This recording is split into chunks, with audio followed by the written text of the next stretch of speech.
Her history and alarming connections are mostly unknown to the American people. Who is Huma Abedin? What do we know about Hillary Clinton's #1 aide and sidekick for 20 years? Hillary spoke at Huma's wedding saying, "If I had a second daughter, it would be Huma." This presidential election decides who gets to run the most powerful country on earth, so it is obviously very important to understand the facts about Huma Abedin, as she may very soon become Chief of Staff in the White House. I'll be simplifying an intricate web of people, organizations, and events that unraveled over many years. All of this information and more is available online for anyone who has access to Google. Anyway, here is an unbelievable story of infiltration, unfolding before our eyes, and the most important aspect of this election that you definitely won't see on CNN. There are 4 main players in this: Hillary Clinton, Huma Abedin, Abdullah Omar Nassif, and Saudi Arabia. Huma was born in the USA. Then when she was 2 years old, her family moved to Saudi Arabia. They lived in Saudi Arabia for 16 years. Huma returned to the USA when she was 18 to study at George Washington University. Only after 2 years in the country, she became an intern for Hillary Clinton, and soon after started working full-time. Also in 1996, Huma was working at her family business, a journal by the Institute of Muslim Minority Affairs. The Abedin's family business is owned by the Muslim World League, Saudi Arabia's global organization that promotes violent Wahhabi Islam.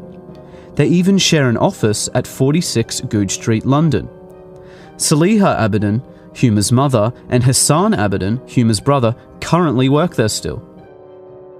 Abdullah Omar Nassif is one of the founders of the Muslim World League and served as vice president of the Saudi Kingdom Shura Council. He created Huma's family business along with her father. He also funded Al-Qaeda and Osama bin Laden, as did Saudi Arabia, for many years. His organization was declared guilty of funding Al-Qaeda terrorism by the USA State Department. During the Holy Land Foundation trial in 2001, the FBI discovered that the Muslim Brotherhood gave over $12 million to Hamas, the terrorist organization. They also found the secret 18-page plan for the Muslim Brotherhood, which explains that their work in America is a kind of grand jihad in eliminating and destroying Western civilization from within. This document is available online in full. One of the many listed organizations within the Muslim Brotherhood was the Muslim Students Association, which Huma was an executive board member on for 3 years. Only 2 years after Huma left, Anwar al-Awlaki, the Al-Qaeda member and preacher to 9/11 hijackers, became chaplain of the same Muslim Students Association that Huma was a part of. To make things worse, Huma's mother, Saliha Abedin, is a leading member of the Muslim Sisterhood, the women's division of the Muslim Brotherhood. All of these organizations share the same goal and tell us repeatedly in plain English. They want to destroy Western civilization and replace our laws with oppressive Sharia law like you see in Saudi Arabia. On 9/11, Abdullah Omar Nassif, Saudi Arabia, and Al-Qaeda tried to do just that. Where was Huma that day? The top funders of the 9/11 attacks created Huma's family business. Huma was officially working for the terrorists and Hillary Clinton the day those towers fell. Huma Abedin has never come forward with any information about her Saudi co-workers. Absolutely none of Huma's connections were mentioned by her during the investigations into 9/11. She has made no mention of her relationship to Abdullah Omar Nassif, the Muslim World League, Muslim Brotherhood, or her current status at her family business, which could be of unimaginable assistance to the FBI and the CIA.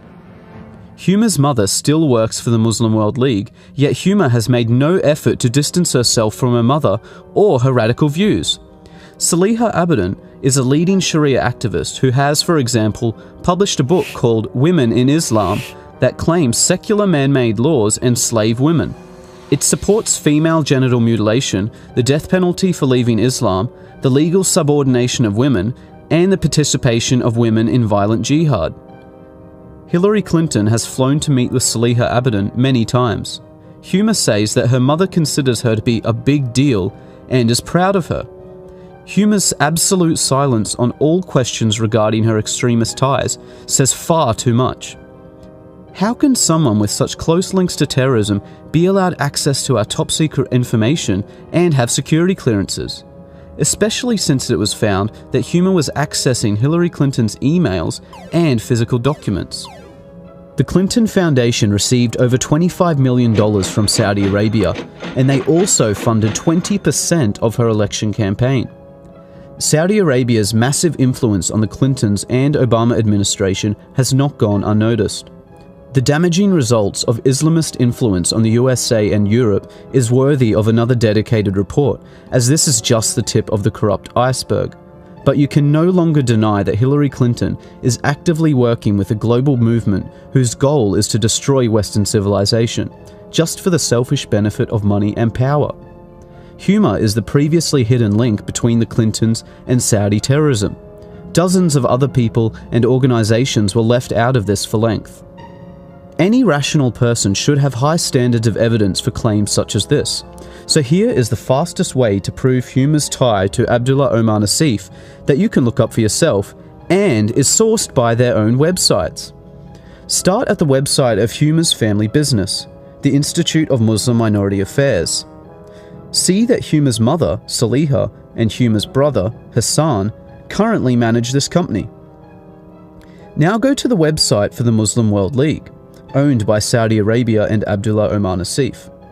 Note the address is listed by their website, 46 Goodge Street, London.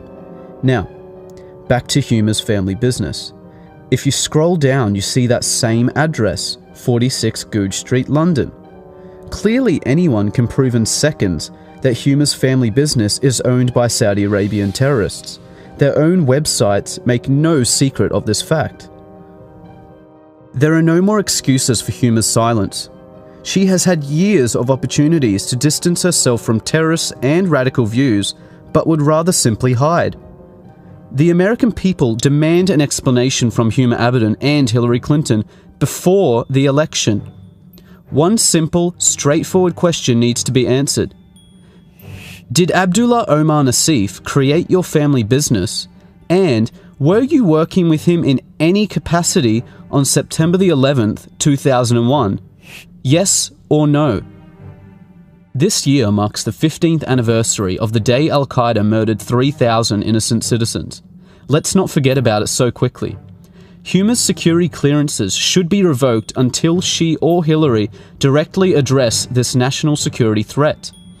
Unfortunately, in the meantime, because of the overwhelming silence and lies, it appears to be true that a vote for Hillary Clinton will be a vote for Huma Abedin, the Muslim Brotherhood, Saudi Arabia, Al-Qaeda, and a wish for the complete destruction of the United States of America.